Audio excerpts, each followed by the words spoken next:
আজকে আমরা এমন একটা আয়াত নিয়ে কথা বলবো যা প্রথমবার শুনলে একটু অবাক লাগতে পারে। হুম।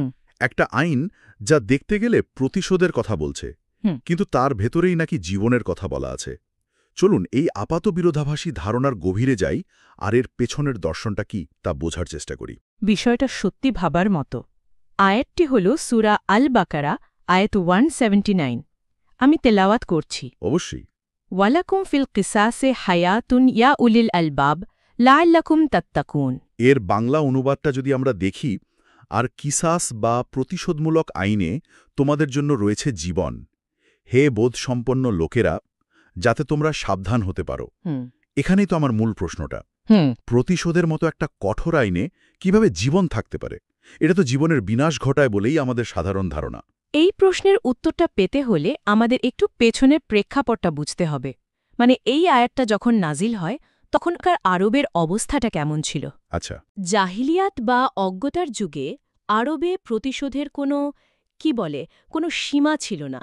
নিয়ম ছিল, যদি কোনো শক্তিশালী গোত্রের একজন সদস্যকে কেউ হত্যা করত, তাহলে তাহারা এর জবাবে দুর্বল গোত্রের 10 জনকেও হয়তো মেরে ফেলত। এটা ছিল রক্তের একটা ভয়ঙ্কর চক্র যা থামত না। তার একজনের হত্যার জবাবে চলত গণহত্যা, একটা বিশৃঙ্খলা আর অবিচারের চূড়ান্ত একটা রূপ ছিল তখন। ঠিক তাই। এই যে রক্তের চক্র, এটা ভাঙার জন্যই এক জীবনের বিনিময়ে এক জীবন, এই নীতিটা আসে। আচ্ছা, সমতা আনার জন্য। একদম। তাই এটা প্রতিশোধের চেয়েও বেশি ছিল একটা সমতা এবং সীমাবদ্ধতার আইন।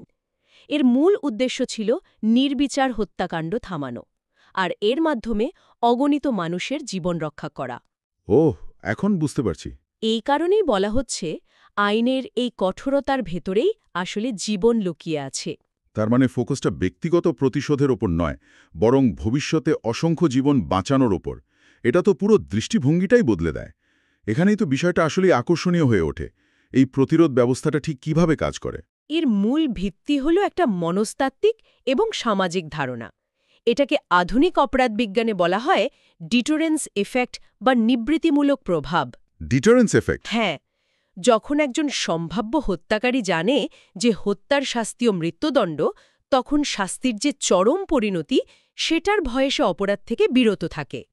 ফলে সমাজে হত্যাকাণ্ড কমে আসে এবং মানুষের জীবন নিরাপদ হয়। ঠিক।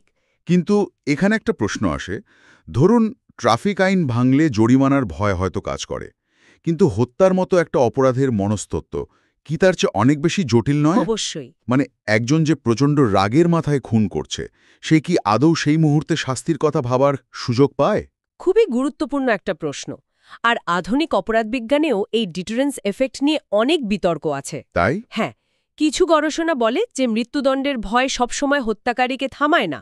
কিন্তু এই আয়াতের মূল ফোকাসটা হয়তো শুধু ব্যক্তি অপরাধীর মনস্তত্ত্বের ওপর নয়, বরং একটা সামগ্রিক সামাজিক স্থিতিশীলতার উপর। আচ্ছা, সামাজিক স্থিতিশীলতা? হ্যাঁ, যখন সমাজ জানে যে জীবনের মূল্যের বিনিময়ে জীবন নেওয়া হবে, তখন জীবনের একটা মর্যাদা প্রতিষ্ঠিত হয়। এটা একটা সামাজিক বার্তা দেয় যে জীবন অমূল্য এবং এর সুরক্ষার জন্য সমাজ কঠোর হতেও প্রস্তুত। এখানে আরেকটা বিষয় আমার চোখে পড়ছে।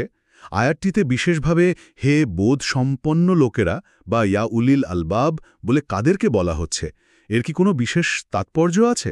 অসাধারণ একটা পর্যবেক্ষণ। এই সম্বোধনটা খুবই তাৎপর্যপূর্ণ। তাই?